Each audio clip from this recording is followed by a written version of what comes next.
And in just a few hours, Vice President Joe Biden is set to speak at the NAACP annual conference in Houston. He's following Mitt Romney. That's a hard act to follow, really, because yesterday's remarks on the president's health care law got a less than enthusiastic reception for the governor. I'm going to eliminate every non-essential, expensive program I can find. That includes Obamacare, and I'm going to work to reform and save.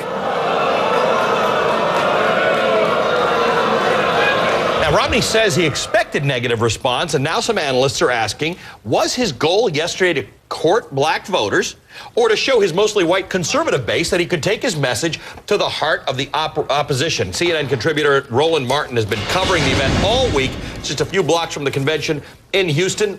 Roland, morning. What's your take on that? You think he was trying to win some votes in the place that he was not likely to win some votes, or was he trying to play to his other audience? Well, first of all, nobody can assess whether he was trying to play to some other audience without actually being inside of his head. So that's just mere speculation. Bottom line is, it's no shock that he would say he would appeal the Affordable Care Act, and it's no shock that NAACP members would respond the way they did, because many of them understand the health disparities that exist among African Americans in minority communities and recognize the need for health care in this country. When you look at some of the poorest states in this country, they are red states. They're going to be states where folks are going to vote for Mitt Romney. That is Mississippi, Alabama, Tennessee, West Virginia, Louisiana, and those are places where, outside of West Virginia, you have significant black population. So no surprise. All right, so Roland, listen to this. He did get some applause, and I want to just play for our viewers something he said that did seem to resonate with the crowd when he talked about the defense of family. He talked about gay marriage. Let's listen to this.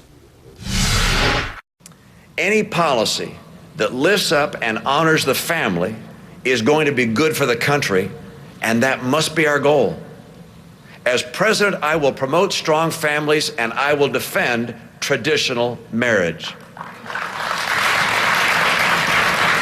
All right, so Roland, you heard the comments from one of his surrogates, Tara Wall, who said that at certain times he received thunderous applause. We talked to Shannon Travis, who said he didn't think there was thunderous applause. Did you hear thunderous applause? I was sitting on the front row. Yeah. There was never thunderous applause, and I think Tara. I know Tara well. I think she was being quite facetious with that particular comment. There was never thunderous applause. Certainly on that line, but also when he talked about education, he got more applause on those two issues than he did on other issues. But no, there was never thunderous applause at any moment during that speech.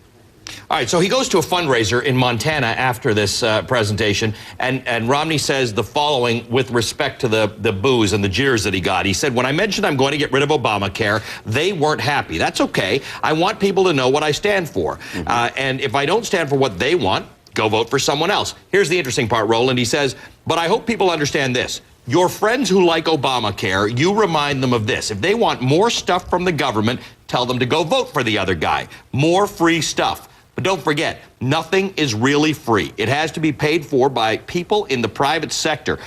Roland, Mitt Romney wants tax cuts across the board. Tax cuts also are not free. Of course, tax cuts are not free. And frankly, Mitt Romney, you should be ashamed of yourself for that particular comment, because what you also don't want to do, and what I did not hear from him yesterday, let's talk about the research, the R&D dollars in terms of the tax handouts that corporations get, the tax breaks that they get. Let's talk about the oil subsidies.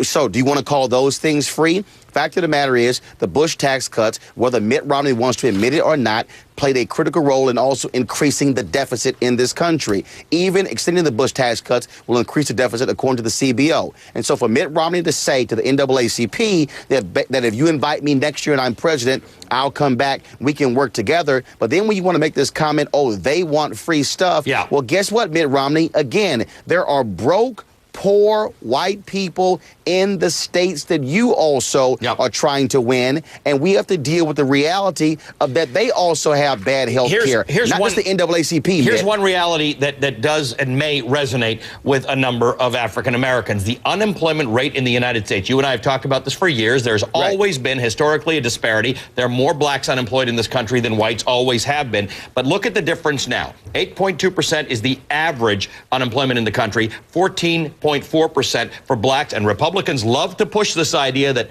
it got worse under President Obama. Of course, but the bottom line is we always know that when America catches a cold, black folks catch a pneumonia.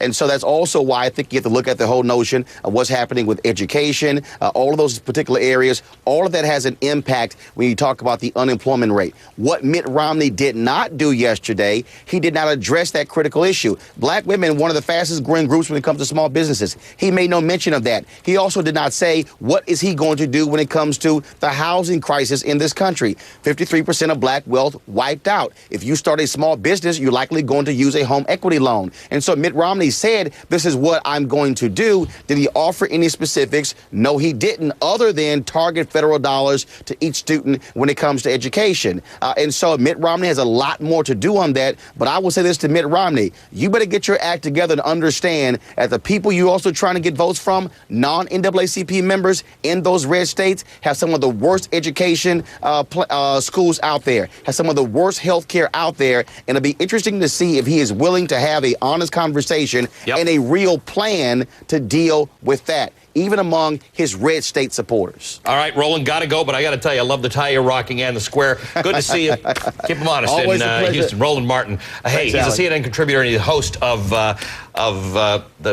what is it, Roland? Tell me the name of the show. Washington Watch on TV1 Cable Net. Good to see you, buddy. And I personally prefer the Ascot, Roland, but that's just me. I'll rock that next time I'm on early in the morning. Thank That you. studio's gone, the camera's off, and you can still hear Roland. I love